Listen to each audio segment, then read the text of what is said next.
회사를 그만두고 싶은 생각이 매일 일어납니다. 2023년 12월 7일 김장 1일째. 안녕하세요. 오늘은 두북수련원에서 김장을 하는 날입니다. 3일 동안 김장을 하기 위해 많은 사람들이 수련원에 모였습니다. 서울 공동체에서 행자들이 20여 명이 왔고 법사 교육을 받고 있는 화엄반 행자님 30여 명이 일체해장 수련을 하는 중에 틈틈이 김장을 돕기로 했습니다. 아침 9시에 JTS 창고 안에 모두가 모여 김장을 시작하기 전 여는 모임을 했습니다. 다 함께 명심문을 3번 외치고 스님에게 인사말을 청했습니다. 스님은 왜 공동체 지부가 연말마다 김장 울력을 하는지 그 취지에 대해 설명을 해주었습니다. 저희가 평화재단, JTS, 에코붓다 등 사회활동 기구를 만들어서 많은 사회인사들과 관계를 맺다 보니까 사회적인 예의를 조금 갖출 필요가 있습니다. 그래서 모시를 많이 했든 무료로 강연을 해주었든 곳곳에서 우리의 활동을 도와주고 있는 사회인사들에게 연말을 맞이하여 작은 선물을 하려고 해요. 그렇다고 비싼 상품을 구입해서 선물하기에는 정토회의 원칙에 맞지 않고 아무런 선물도 주지 않기에는 사회적인 예의에 맞지 않습니다. 그래서 쌀을 생산하면 쌀을 보낸다든지, 감자를 생산하면 감자를 보낸다든지, 배추를 생산하면 김치를 보낸다든지 우리가 직접 생산한 농산물을 정성을 기울여 보내는 것이 좋겠다 싶어요. 정성을 기울여 사회 인사들에게 보내는 선물. 가격으로 따지면 얼마 되지 않지만 우리가 정성을 다해서 선물을 보내기 때문에 화폐로 계산해서 값어치를 따지는 사람은 없습니다. 오히려 몇십만 원짜리 선물보다 귀하게 여기고 고마워합니다. 모든 정토회 회원은 대가를 받지 않는 자원봉사를 하기로 되어 있습니다. 그래서 사회 인사들을 위해 선물을 보내는 일은 공동체 지부가 도맡아야 할 일이라고 생각해요. 이런 취지를 잘 알고 2박 3일 동안 수행 삼아 김장 울력을 재미있게 하면 좋겠습니다. 네. 이어서 역할 분담을 한 후 각자의 위치로 이동하여 김장 울력을 시작했습니다. 어제까지 밭에서 배추를 거의 다 수확해서 오늘은 배추를 다듬고 소금물에 절이는 일부터 시작했습니다. 스님이 먼저 배추의 겉잎을 뜯어내고 밑동을 자른 후 배추를 반으로 갈랐습니다. 배추가 아주 크고 속이 꽉 차 있었습니다. 배추가 속이 꽉 차서 정말 무겁네요. 배추의 밑동을 잘라내고 반으로 가른 후 바구니에 담아 놓으면 운반팀이 바구니를 운반하여 소금에 절이는 팀으로 넘겨주었습니다. 손이 보이면 안 돼요. 빨리빨리 넘겨주세요. 선물용으로 총 800포기를 소금에 절여야 하기 때문에 대형 튜브를 준비했습니다. 먼저 빨간 고무통에 소금물을 담아두고 배추를 한번 담갔다가 꺼냈습니다. 소금물에 한번 절인 배추를 대형 튜브 안에 차곡차곡 쌓았습니다. 대형 튜브에 배추가 한 켜 쌓이면 그 위에 소금을 팍팍 뿌렸습니다. 한쪽에서는 김치 사이사이에 넣을 물을 씻었습니다. 행자들이 빠른 속도로 일을 잘하고 있어서 스님은 행자님 몇 명을 데리고 밭으로 갔습니다. 어제 뽑으려다만 배추를 다 수확했습니다. 금세 수확을 마치고 박스에 배추를 담아 옮겼습니다. 스님은 밭을 빌려주신 어르신에게 물어보고 겨울 동안 드실 배추 30포기를 비닐하우스 안에 옮겨드렸습니다. 또 어르신의 자녀분들이 먹을 배추도 마당에 따로 남겨두었습니다. 남은 배추를 트럭에 다 싣고 부직포를 걷었습니다. 곧 점심시간이 다 되었습니다. 여기까지 합시다. 배추를 싣고 수련원으로 돌아오니 행자들도 배추를 손질해 다 절여 놓았습니다. 그런데 한 가지 문제가 있었습니다. 배추 양이 많아서 대형 튜브에 배추가 다 담기지 못하고 위로 수북이 쌓였습니다. 이대로는 배추가 제대로 절여질 것 같지 않아서 오후에 대책을 세우기로 하고 점심 식사를 했습니다. 점심 식사를 하고 오후에도 스님은 밭에서 울력을 했습니다. 먼저 텃밭에서 물을 모두 수확하고 산 밑밭으로 갔습니다. 밭에는 화엄반 지장팀, 문수팀 행자님들이 도착해 있었습니다. 갖가지 열매와 푸른 잎으로 다채롭던 밭은 이제 작물을 받쳐주던 지지대와 그물망만 앙상하게 남아 있었습니다. 스님과 행자님들은 함께 밭 정리를 시작했습니다. 행자님들은 역할을 나누어 작물을 지탱해주던 그물과 줄을 풀고 부직포를 걷어내 다시 사용할 수 있도록 정리했습니다. 스님은 가지나무와 지지대를 뽑았습니다.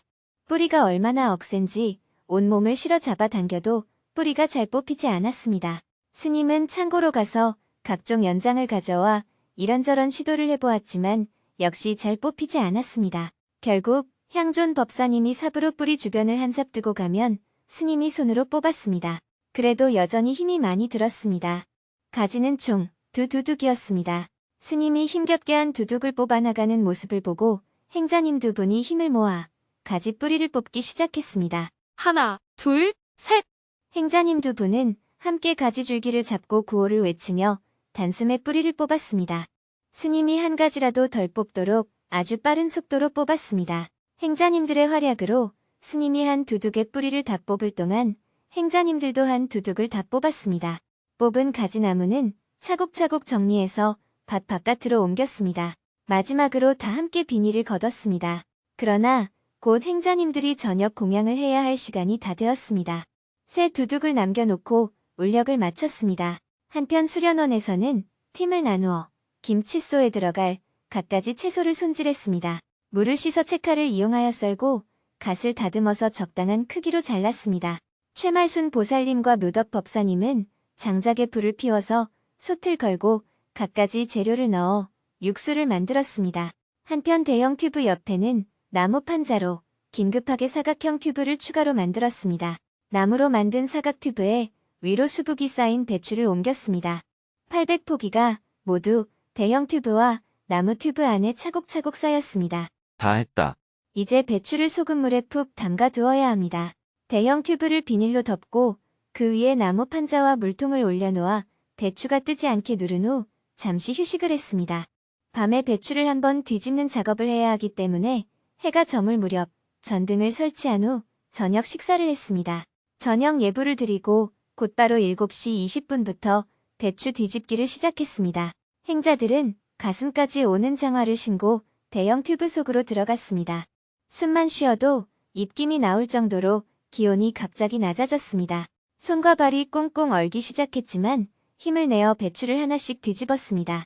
열심히 배추 뒤집기를 하다가 밤 9시 무렵에 나무 판자로 짜놓은 튜브가 부서지는 일이 일어났습니다.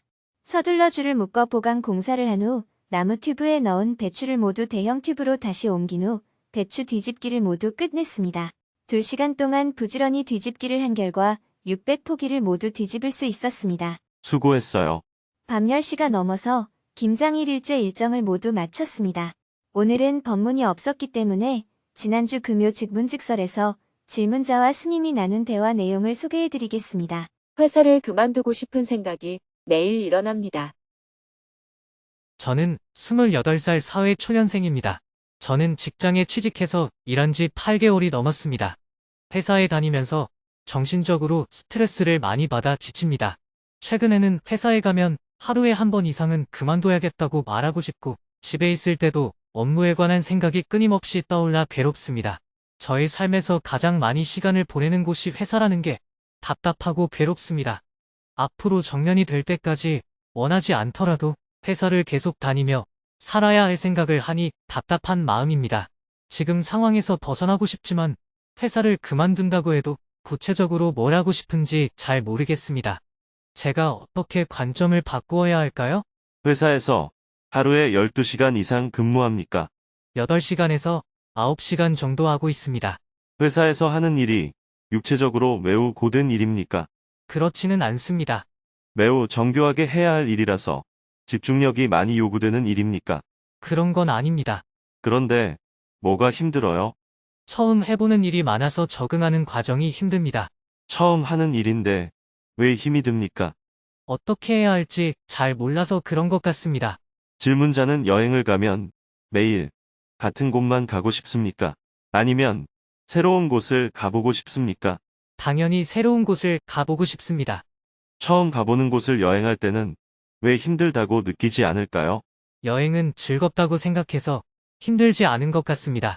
그렇다면 일하는 것은 왜 즐겁게 하면 안 됩니까? 책임이 따라서 즐겁지 않습니다. 질문자는 평생 한 사람만 만나고 싶습니까?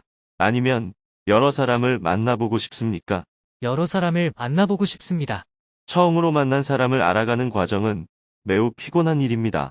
그래서 만나던 사람만 만나게 되면 새로운 사람을 더 이상 만나지 못할 것입니다. 처음 일을 배우는 것도 마찬가지입니다.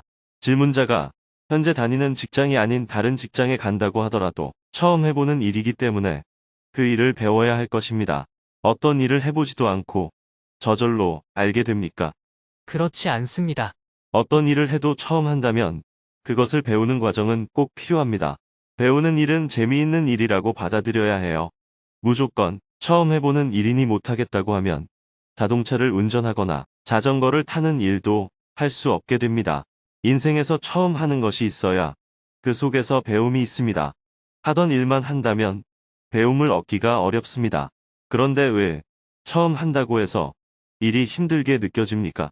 대부분 처음 어떤 일을 하면 힘들지 않나요? 그 일을 처음 해서 힘이 드는 걸까요? 아니면 그 일을 처음 하는 사람이 마치 익숙하게 하는 사람처럼 하려고 하니까 힘이 드는 걸까요? 아하, 익숙하게 하는 사람처럼 하려고 해서 힘든 것 같습니다.